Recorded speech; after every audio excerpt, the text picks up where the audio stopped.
Ikaw, O Yahweh, Panginoon namin. Laganap sa lupa ang iyong luningning, at hanggang sa langit, laging pupurihin. Aawitang lagi niyong mga bata na wala pang malay at sariling diwa. Matibay na muog, ikaw ay naghanda laban sa kaaway, kalabang masama. Ang likha mong langit kung aking pagmasdan, pati mga tala, bituin at buwan. Ano nga ang tao upang iyong alalahanin? Ay ano nga siya na sukat mong kalingain? Nilikha mo siya na halos kapantay ng iyong luningning at kadakilaan. Pinamahala mo sa buong daigdig sa lahat ng bagay malakit maliit. Mga baka at tupa, hayop na mabangis, at lahat ng ibong nasa himpapawid ay maging sa isda sa lalim ng tubig. Sa buong daigdig, ikaw Yahweh namin, ang banal mong ngalan ay dadakilain. Tayo po'y manalangin. Nagpapasalamat po kami, O Diyos, sa araw na ito, na kung saan ang salita mo, O Diyos, ay amin pong pagbubulay-bulayan. Hayaan niyo po, sa pangalan ng aming Panginoong Hesus, hayaan niyo maunawaan namin ito, maisakabuhay namin ito, at sa pagpapasalamat na ito, maluwalhati ka. O Diyos, salamat po, nagdideklara ko sa iyo, O Diyos, sa pangalan ni Jesus, Ama ng lahat ng papuri. Ito ang aming panalangin, sa pangalan ni Jesus. Amen. Palakpakan po natin ang Panginoon. Bless God. Tayo po makakaupo at pagbulay-bulayan po natin sa araw na ito ang pagpapasalamat dahil sa kadakilaan ng Diyos. Hallelujah, sa buhay po ng pamilya Castro. At kung kayo po ay nakakilala kila Tatay Roger at Nanay Daisy, na subaybayan po natin yung ginawa ng Panginoon sa kanilang buhay. At ngayon po sa ka-66 na taon ay dadakilain po ang ating Panginoon. Dito po ang awit po ito ay awit na kung saan ay inawit po ni David habang siya po ay tumitingin o nagmamasid ng kanyang kapaligiran. Inumpisahan niyo po ito, ikaw, O Yahweh, Panginoon namin. O our Lord and Ruler, your name is wonderful everywhere on earth. You let your glory be seen in the heavens above. Marahil si David po ay, nung oras na ito para ma-picture natin, marahil ito ay medyo madilim na at natatanaw niya na yung mga nilikha ng Diyos sa himpapawid. At nung pinagmamasdan niya to, nakita niya ang kabutihan ng ating Panginoon. Nakita niya ang kaningningan.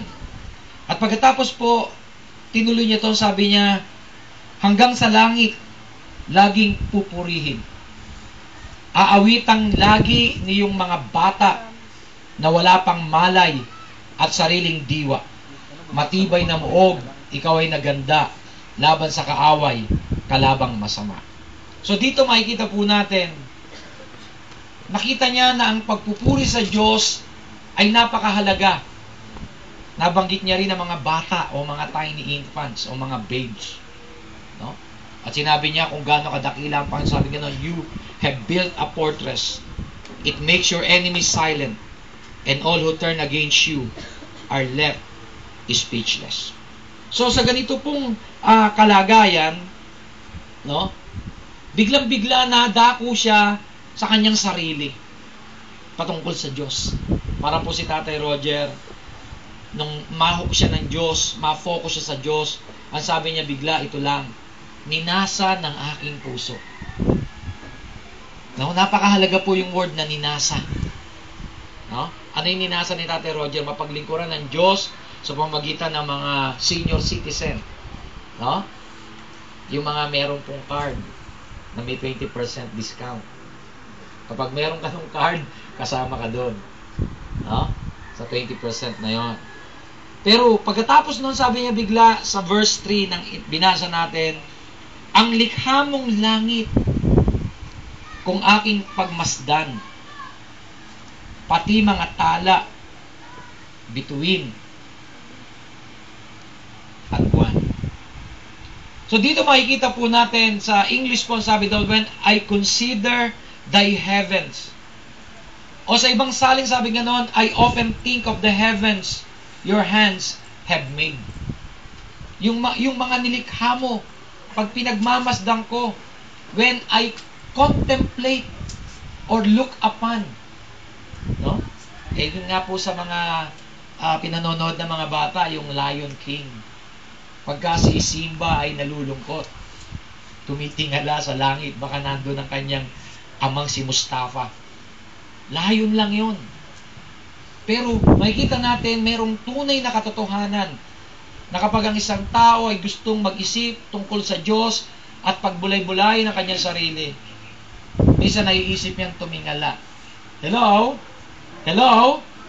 Kaya sabi ni David, when I consider thy heavens, or I often think of the heavens your hands have made, and the moon and the stars you put in place. O sa ibang salin, when I consider thy heavens, the work of thy fingers, yung mga gawa ng iyong mga kamay, or which thy fingers have made. Alam po natin na ang kamay ng Diyos ay naging instrumento para i-construct ang lahat ng mga bagay na nakikita natin. Hindi literal na kamay, pero pinakita doon na ang kamay ay ginagamit to build something, to create something. Bagamat bibig ang pinanlikha ng Diyos sa lahat ng bagay maliban kay Adan, no? Tama ba ba? Bibig ang ginamit, pero para maintindihan ng mga tao, ginamit lang nung sumulat na si David yung the work of thy fingers. Ginamit lang yon. It's a figurative word. No? Kasi sabihin natin, ay, kasinungalingan yan.